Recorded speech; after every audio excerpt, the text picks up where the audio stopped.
on Accident Investigator. A young man is run down and severely injured while riding his bike. With few leads to go on, investigators find themselves in a race against the clock to track down the runaway driver. This case is probably the most disturbing case that I have ever worked with. Then, when two people are killed in a bizarre crash, reconstructionists are called on to establish if the police have done their job correctly, or if they are in part to blame for the events. Oh, it looked like a bomb had went off compared to what I had seen before. And an accident investigator must make sense of mysterious brake marks to explain why a driver failed to stop at an intersection. I think that there were more things going on than just maybe a trailer not able to brake completely.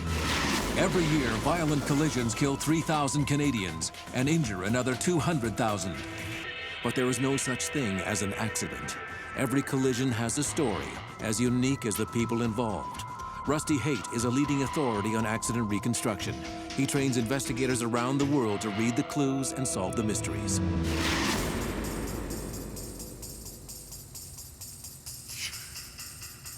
I'm gonna bet he's gonna land about here.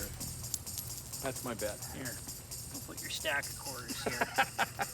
Crashes are like puzzles, and when you've got a crash scene, you've got all the pieces of the puzzle, but you don't know how they go together. It's the accident reconstructionist, the accident analyst's job to put those pieces together. And sometimes you're missing pieces, like, for example, one of the cars involved, as in a hit and run. It's a beautiful Friday afternoon in a little town. Charlie Newsom is riding along a quiet local road on his way to a nearby restaurant. He's been working there for nearly a year now, and Charlie's never missed a day on the job. Today will be an exception.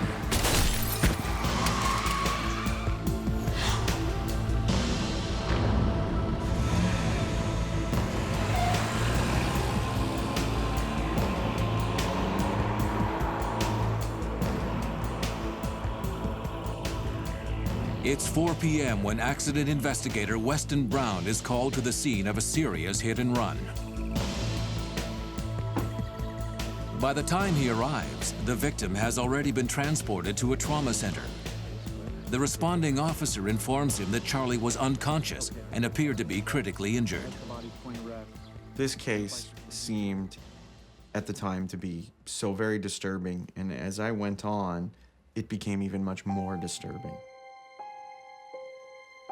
As Detective Brown soon discovers, Charlie Newsom is no stranger to tragedy. At the age of 3, he was in a devastating car accident that killed both his parents and left him with neurological damage and slight autistic tendencies. Adopted and raised by his aunt after the accident, Charlie courageously fought his way through high school and finally received his diploma at age 20. He got his first job the following year, when he was hired as an assistant cook in a restaurant just outside of town. Charlie had thought of getting a license, but had chosen not to get a driver's license because he didn't feel that he had the faculties to safely operate a motor vehicle, and he didn't want to hurt anyone. And so rather than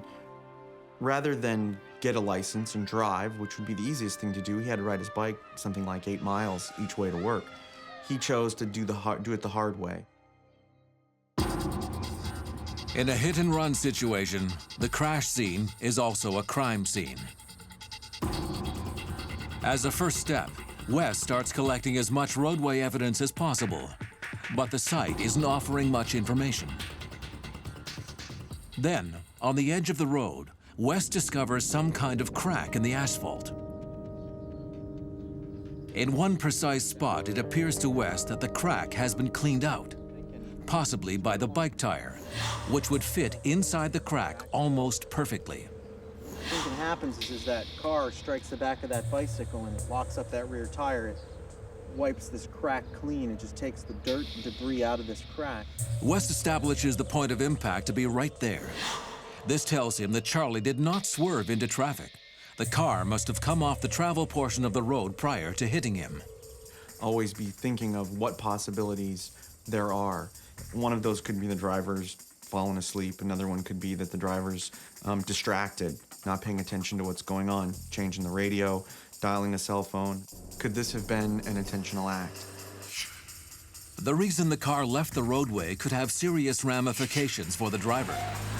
But the fact that the person fled the scene automatically makes it a crime. And Wes's immediate priority is to find any clue that will lead him to this individual. The longer that we go without finding the suspect, the less likely we are to find the suspect or the suspect vehicle. Okay, for a police accident investigator at the scene of a crash where there's a hit and run, the idea is to get the word out as to what kind of car is missing. So he's going to have to work from evidence at the scene to figure out what kind of car it is, what it might look like, where the damage is. We're going to do an experiment. We're going to see exactly what kind of damage, what kind of evidence on the roadway we can find.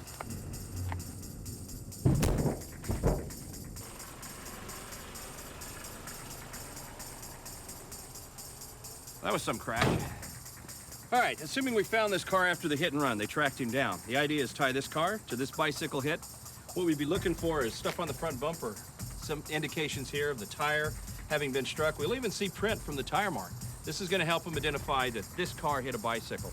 We'd be looking through the hood area and then up into the windshield for some indication of a body, in particular, the body that was hit in this crash. In here's where his head struck. We're gonna find hair, if it's a real person as opposed to the dummy. We may find skin, clothing imprints through here, and bits and pieces off his clothes. We'd look for little teeny threads, and that's gonna tie this guy to this hit and run. Tiny pieces of glass found on the scene tend to confirm what Wes was already expecting. Just like in the typical car-cyclist collision, Charlie's body was thrown up onto the windshield. For the windshield to break, the car needed to be rolling at a minimum speed. But Wes also notes that Charlie and his bike were not found too far from the point of impact. Based on the position of the body and the bike, Wes is then able to estimate the speed of the vehicle. I did establish the speed range somewhere between 28 and 38 miles an hour. Having a good idea of the vehicle's speed at the time of impact, Wes is able to theorize on the severity of the car's damage. He puts the word out to dispatch that he's looking for a passenger car with only limited damage to the extreme right front and a smashed windshield. Meanwhile, at the hospital, Charlie's aunt is receiving devastating news. The doctor explains that Charlie's fourth and sixth vertebrae have been crushed, and his spinal cord has been irreparably damaged. The injuries are consistent with Wes Brown's theory of how the crash happened.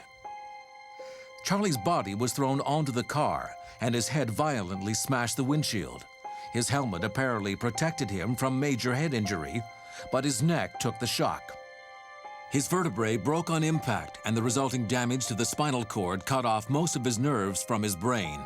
At age 22, Charlie Newsom will live the rest of his life as a quadriplegic.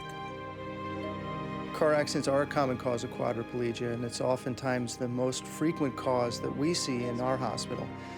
Typically, there are injuries to the spinal cord between the 5th and 7th cervical vertebrae, where the spinal cord is either cut or damaged to the point where the nerve signals that are coming from your brain can't go out to your arms and your legs. After hearing of Charlie's devastating injuries, Detective Brown is more determined than ever to bring this hit-and-run driver to justice. I learned about Charlie and his disability and the things that he'd been through early on in his life. And I say that because Charlie worked his whole life to be his own man, to be on his own. He just bought his first house on his own with no help from anyone else. And the very thing that he'd worked for all his life, he will never, ever have again. From eating to something as personal as going to the bathroom, Charlie will have to be helped and waited on the rest of his life, which was the very thing that Charlie didn't want. Coming up, a lucky break leads Detective Brown to a suspect. But will the evidence be enough for a conviction? Sergeant Morrison contacted me and said, I may have a vehicle here. It matches the description that you gave me.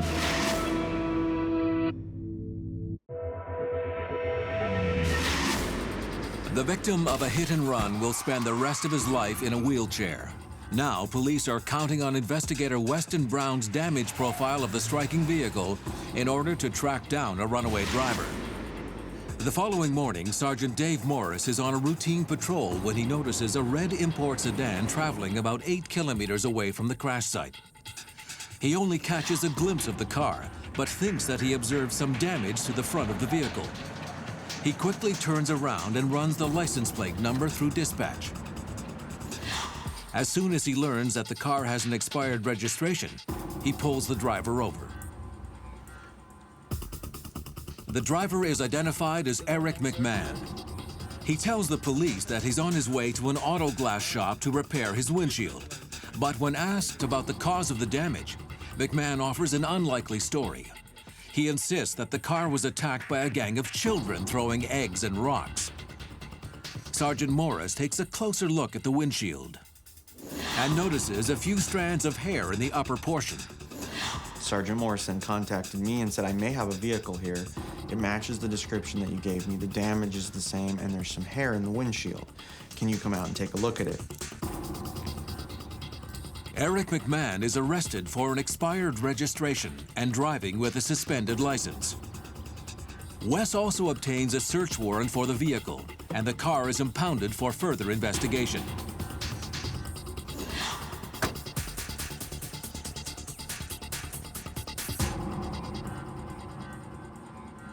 When Wes enters the garage to inspect McMahon's car, he immediately knows he's on the right track. The front bumper is seriously damaged, and Wes discovers marks consistent with a bike tire on the underpinning of the vehicle. The hair from the windshield also matches Charlie's hair color and length. Wes collects the hair samples for DNA testing. I'm feeling good that I have the right car. This is the car that's involved in the collision. Now I have to do some interviews and in order to put the driver behind the wheel. The question really is, who was driving that vehicle? Wes interrogates McMahon, who claims that he has no idea what the police are talking about. He has no knowledge of Charlie's accident at all, and goes so far as to say that he was at home all day the day before. Questioned about the hair, he adds a new line to his story, saying that he now thinks he might have also hit a small deer with his car just the week before. So I'm feeling very confident that this guy's starting to get caught up in his lies. Looking for more evidence, Wes obtains a search warrant for McMahon's house.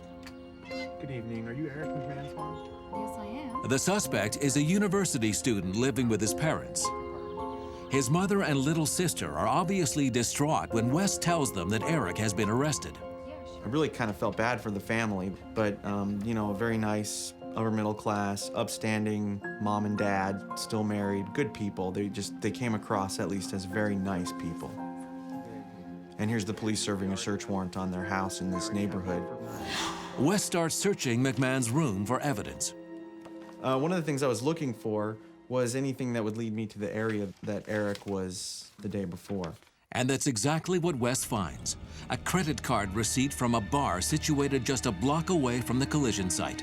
At first, when I looked at it, I just looked in and went, oh, the corner bar, one beer, not that big a deal.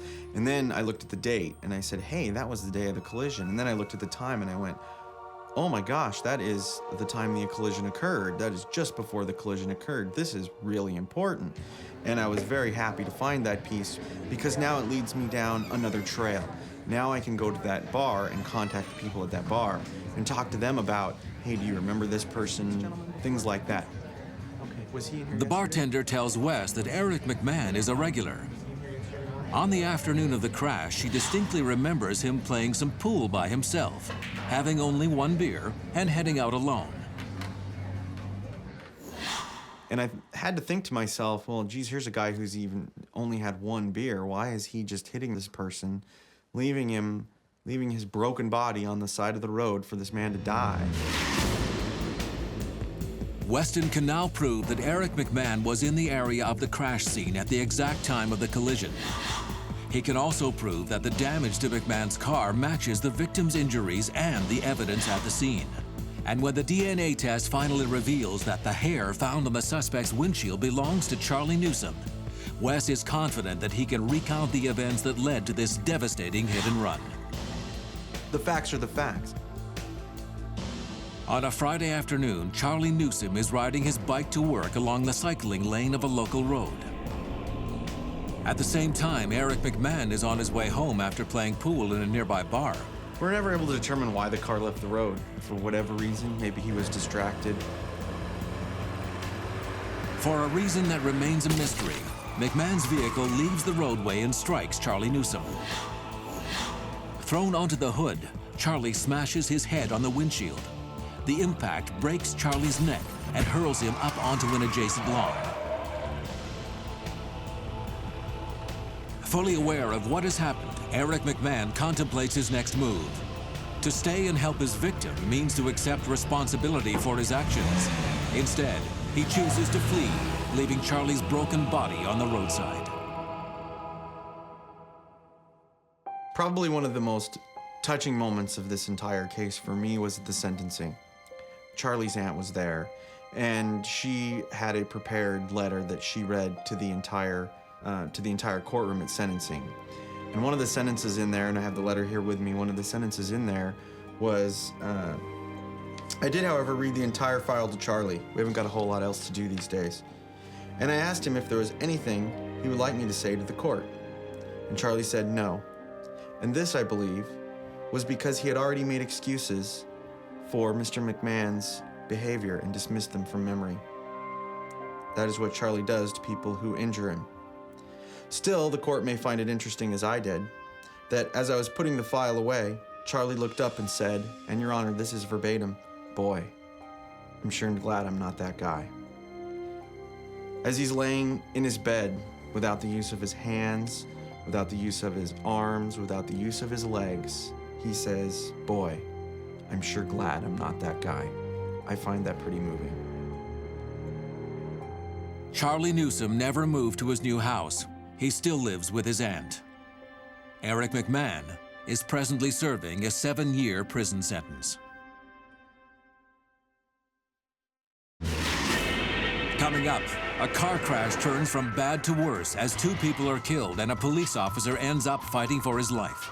Well, it's no doubt police officers are brothers, and so it gets a little closer to home, and so it's something that you have to swallow a little bit more.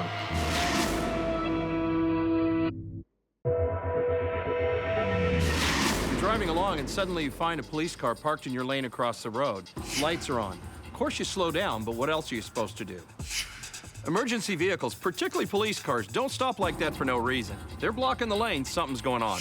At the very least, you should stop and see if someone comes out to give you directions. When you do go through, you start out at a real low speed and stay that way till you know it's clear, because you never know what's going to be just around the curve.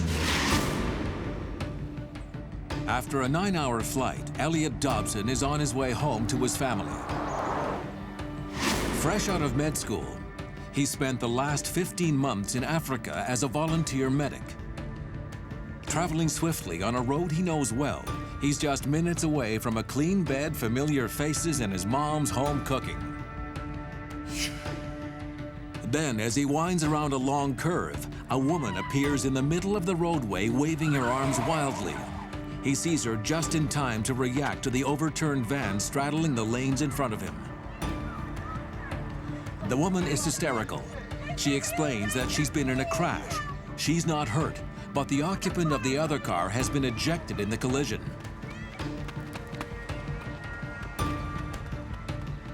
Elliot takes one look at the driver and knows that he's been seriously injured.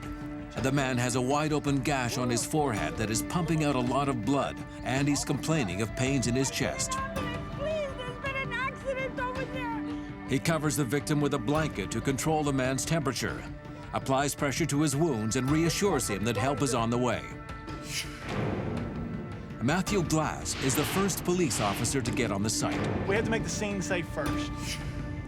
Because the crash occurred just beyond a curve in the road, drivers don't have a lot of time to react to the scene. Officer Glass immediately backs up his cruiser and parks at an angle with the lights flashing to alert approaching traffic. You want to build a shell around your scene to protect yourselves so you can get in there without worrying about who's coming behind you or who's coming this way, so you can work and do what you've got to do to take care of these people. Matthew is relieved when he learns that a doctor is already on site. This allows him to relay medical information about the victim to EMS that are already on their way. But Elliot is worried. He knows that traffic crashes are the cause of 55% of paralysis. A few minutes later, veteran accident investigator Mike Barnes is on his way home from work when he notices that the road is blocked ahead of him. By this time, a backup police unit has arrived and an officer is redirecting traffic. I asked him what was going on. He said he had an accident down the road, and so I decided to go up and see if I could provide some help. At the scene, Mike immediately recognizes his fellow officer, Matthew Glass. His first question is about the condition of the victims. He was attending the driver of the van, and Dr. Dobson was attending to him as well. They had stopped the bleeding on his head, and I asked Matt if there was anything else I could do for him. Matthew asks Mike if he could look after the woman who was also involved in the crash. Betty Reynolds is not injured, but she's still in tears. Her damaged white sedan is parked on the shoulder further down the road. She explains to Mike that she was driving alongside the other car when she dropped her cell phone.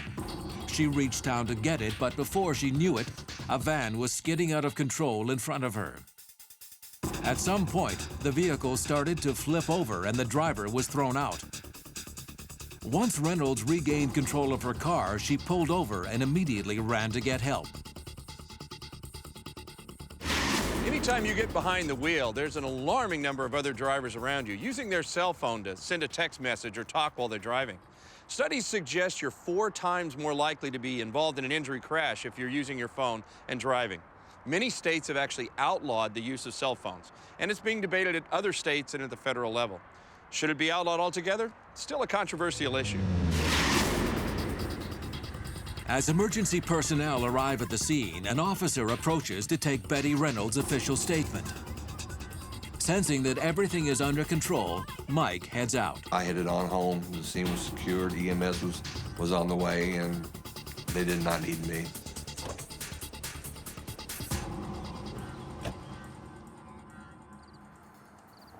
But Mike's day is far from over. Just minutes after he leaves the scene, he gets an urgent call from the Traffic Bureau supervisor. My cell phone rang, and the lieutenant called me and told me about there was an accident at this scene, and I told him that I had just left there. And then he told me he had 2 people dead. Officer Glass was injured. And so then I realized that he was talking about an accident that happened after I had left. Mike is now asked to handle this case personally. He turns around and rushes back to the site, expecting the worst. When the lieutenant told me that officers were involved, that heightened my awareness, I think, a little bit more. I had to be honest about that. When we need help, who's going to help us but another cop? Coming up, Matthew Glass fights for his life as fellow officer Mike Barnes struggles to bring order to a chaotic crash scene. I just remember seeing shadows, people running, screaming.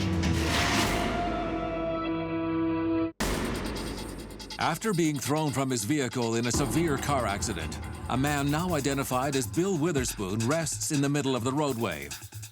As EMS personnel arrive on the scene, Officer Matthew Glass and Dr. Elliot Dobson are tending to the victim's injuries. Drivers approaching the curve see police car lights flashing and stop. All except for one. I began to hear people screaming. Can't see anything because at that time I'm looking at the roof of the minivan. And then I just remember hearing the rev of an engine.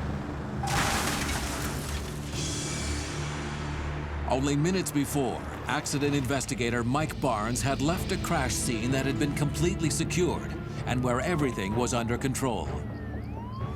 He quickly realizes why his boss asked him to return. Oh, it looked like a bomb had went off compared to what I had seen before.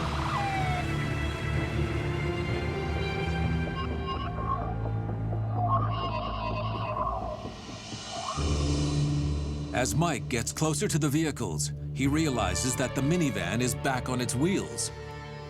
The roof is completely destroyed, and pinned beneath the vehicle is the body of Bill Witherspoon. That van had rolled and then ended up landing on him, and he died because of that. That impact was real severe. Debris is now scattered over a 90-meter radius. So Mike knows that whatever hit that van kept running on its own momentum. I could not find the doctor and could not find Officer Glass. So I continued to walk, and when I went around the van, that's when I spotted Officer Glass over in the side of the road, severely injured. Matthew Glass has also suffered a tremendous blow to his head, and his leg is crushed and mangled. I just remember seeing shadows, people running, screaming. None of it was with clarity, though. No, it's like I couldn't see details, but I could see people, bodies. Several meters down the road, in the center of the roadway, Mike notices another body already covered with a blanket. Dr. Elliot Dobson's trip home has come to a tragic end just a few kilometers from his destination. Having just arrived on the scene in response to the first accident, EMS personnel can no longer help Bill Witherspoon or Elliot Dobson. The priority is now to save the life of Officer Matthew Glass.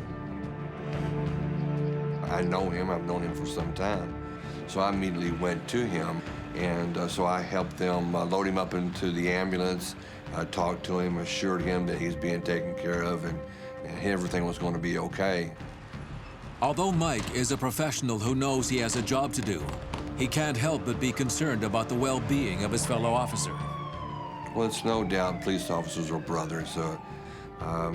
Typically I would show up, it's a job, but now it's someone that I know, and so it gets a little closer to home, and so it's something that you have to swallow a little bit more, but keep your focus on what the job is, and that is to investigate this accident.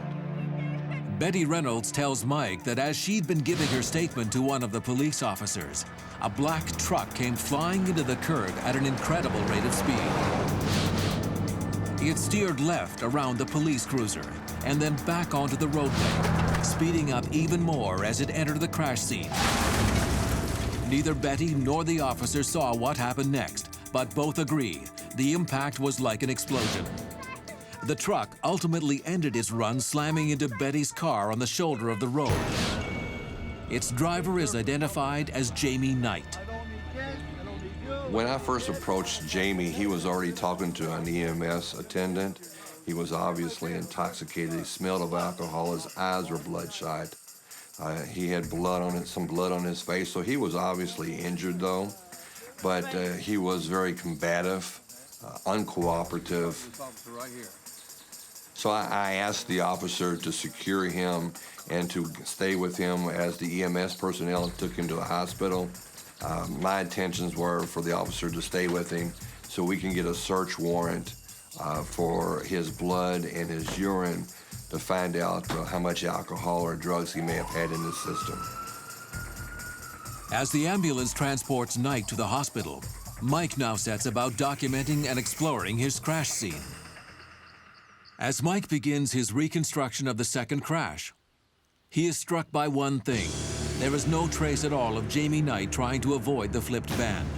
You know, one would expect to see skid marks. They weren't there. Witness statements support Mike's findings. Nobody can recall seeing the brake lights on Jamie Knight's truck. Instead, they have him going way above the 90km/h speed limit. Considering the momentum needed to send the van flipping back up onto its wheels, Mike makes his own calculations.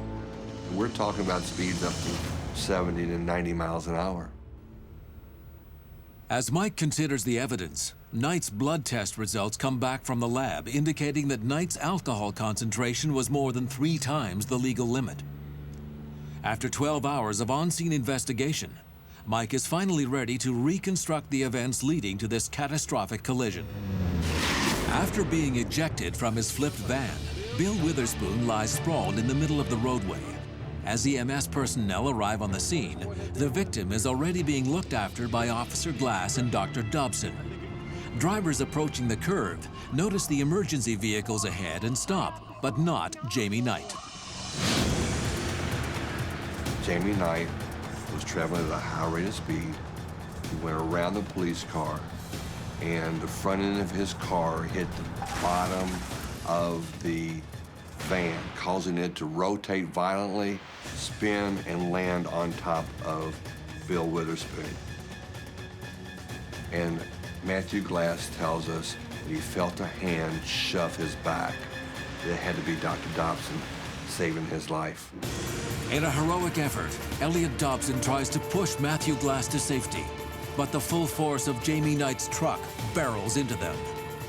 It caught part of me hitting my leg, and unfortunately caught all of the hood. The hood caught all of him. He gets hit full force with the front bumper of Jamie Knight's vehicle and gets projected down the roadway. Knight's vehicle continues to travel down the road and crashes into the next object that's in his lane, which is Betty Reynolds' vehicle. Officer Matthew Glass underwent 5 surgeries to save his leg, including bone grafting and metal rod implants. Matthew has now fully recovered from his injuries, but his life will never be the same. You know, you feel guilty for celebrating your life, for celebrating surviving when the guy standing beside you died. The man at my feet died and the man beside me died, and I survived, so it wasn't my time, I guess. At the trial, the medical examiner report reveals that Elliot Dobson suffered a serious head injury and died instantly when Knight's vehicle struck him. The report also suggests that Bill Witherspoon would have survived his injuries from the first accident had he not been crushed to death by his own van as a result of the second crash. With a staggering wealth of incriminating evidence against him, a jury finds Jamie Knight guilty on 2 counts of murder, assault in the first degree, and DUI. He is sentenced to 20 years in prison.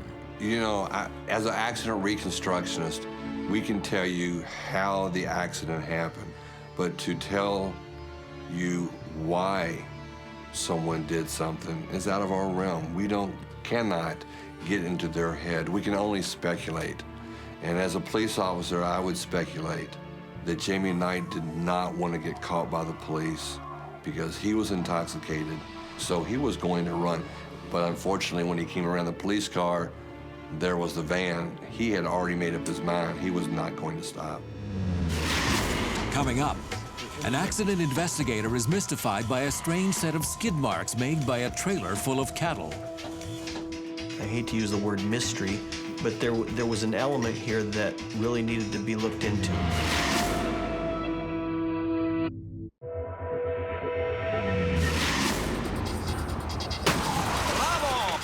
Well, they're fresh, but they're gonna go away. Every crash has a story to tell. You heard that in the outset of the show, right? Well, those pages of that story are written out here on the asphalt. Tire marks are like the fingerprints of a given car. But sometimes marks on the roadway can cause more questions than give us answers. Best party is walking around, all the kids are running. Ranchers John and Kevin Drake have driven to the regional stock show more times than they can remember. But this year will be different. For the first time in their lives, the 2 brothers will be attending the event without their father, who died of cancer the previous winter. Remember the time when Dad fell off the horse? Exchanging fond childhood memories, they tow their stock trailer on what they think will remain a pretty quiet road until they reach their destination.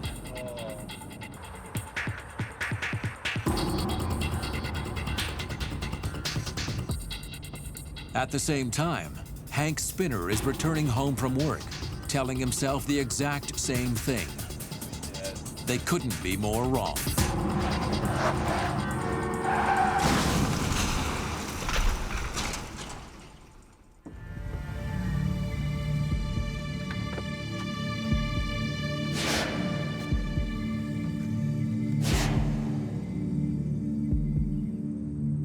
When accident investigator Rod Sadler arrives at the crash scene, he learns that he's got 1 dead and 1 seriously injured.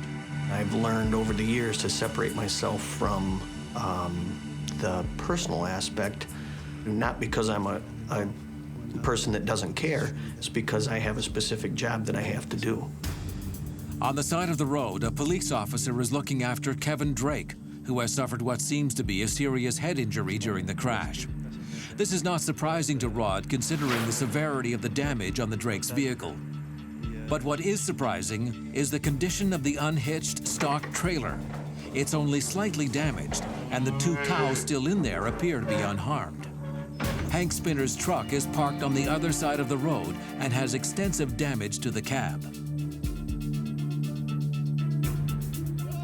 Although he is severely injured, Kevin Drake is still conscious as officers await the arrival of the paramedics.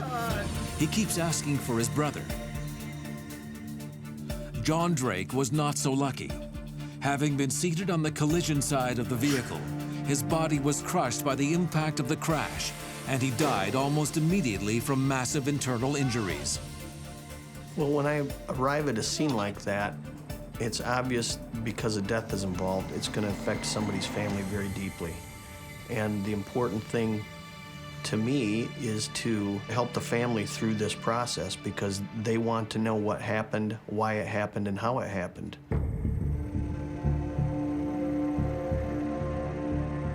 By the time the ambulance arrives, Kevin Drake's head has become dangerously swollen. The severity of his head trauma and his state of consciousness indicate that Kevin could have suffered internal cranial bleeding, and the risk of irreversible damage to the brain is very real. If it's the case, time is against him. As the emergency medical technicians lift him inside the ambulance, Kevin manages to tell Rod that he was driving the pickup truck, but has absolutely no recollection of what has just happened. The driver of the other pickup truck is in shock. Hank Spinner only suffered minor injuries, but when Rod asks him about the accident, Spinner does not remember much either. He says he hadn't even realized there was another vehicle coming towards the intersection until he felt a tremendous crash. His own vehicle came to a skidding stop, and only then did he even become aware of the other pickup truck.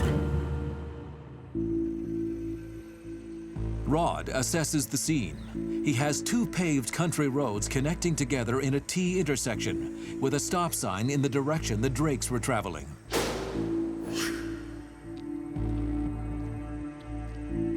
Well, it's pretty obvious that he didn't brake until he reached the stop sign, which is far too late to be able to stop.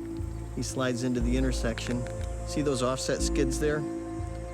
That's where impact was.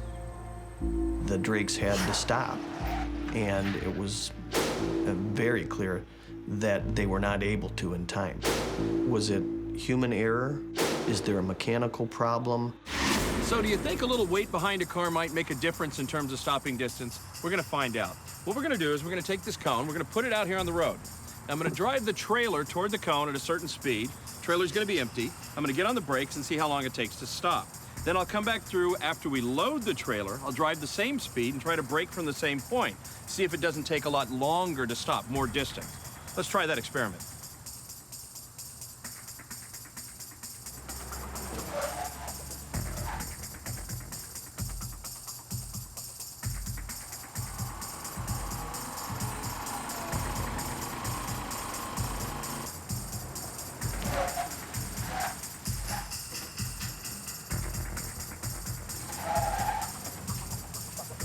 So that works out to be about 20% longer in this case. Now, here's the deal. If you don't allow for enough space in front of you, when you're towing a heavy load, you could be 20% further into the car ahead of you.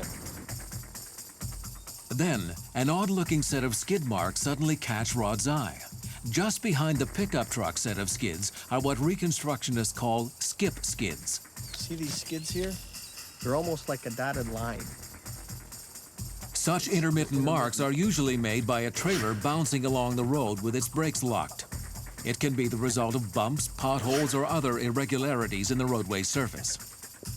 I don't think that in this particular instance, the trailer bouncing was a factor. And the reason that I came to that conclusion is the beef on board was extremely heavy.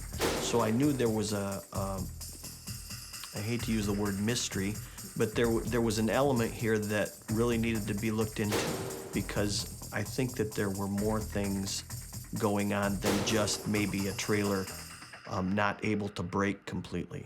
Coming up, suspect wires found at the mechanical inspection of the trailer put Rod's investigation on an unexpected trail. What caught my eye was there was two new wires running along the trailer that looked out of place.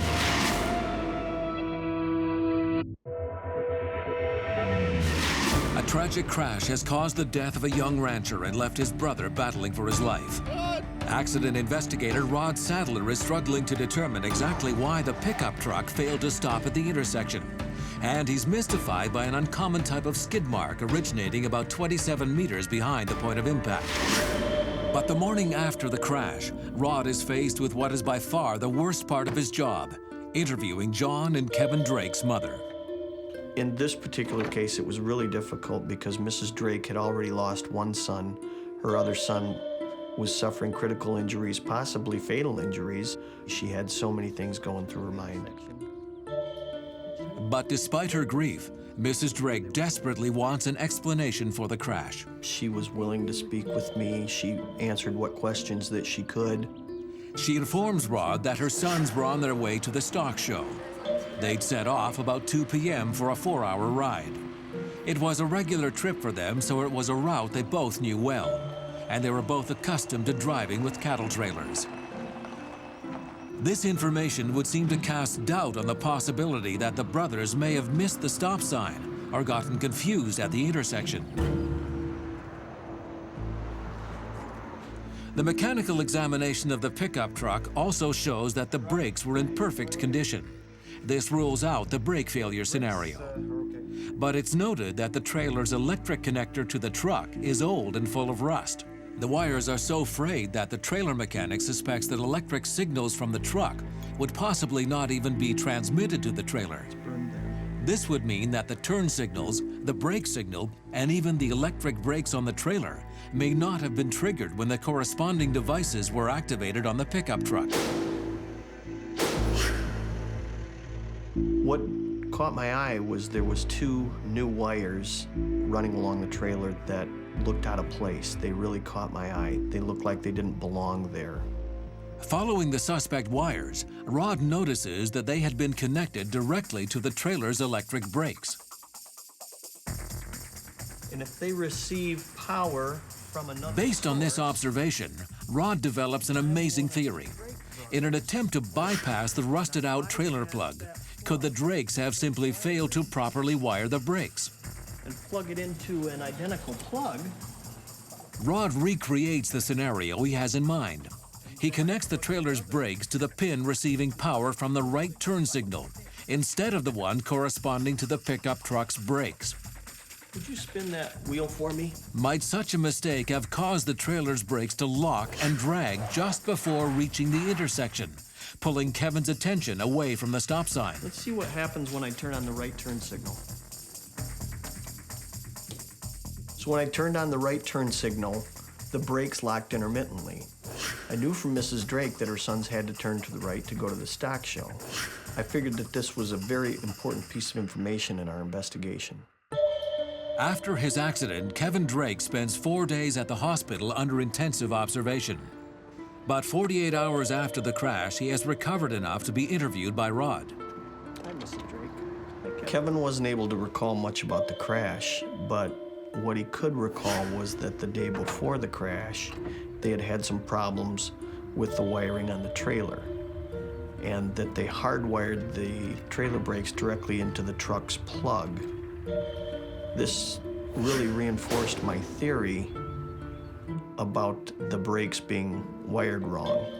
This testimony is the final piece of the puzzle, and after nearly a month-long investigation, Rod is able to replay the chain of events that led to Kevin and John's tragic accident. On a Sunday afternoon, Kevin and John Drake set off for their regular 4-hour drive to the stock show. On a road he knows well, about 30 meters before a crossing, Kevin indicates his intention to turn right. But because of a badly wired attachment between the truck and the trailer, every time the right turn signal on the truck flashes, the trailer brakes activate on and off, leaving intermittent marks on the asphalt. Suddenly there's something dragging on his pickup truck intermittently, and he's focusing on that rather than what's ahead of him. Because of that, he loses his focus, he refocuses, and suddenly he realizes that he's too close to the stop sign. He locks up his brakes. By that time, it's too late.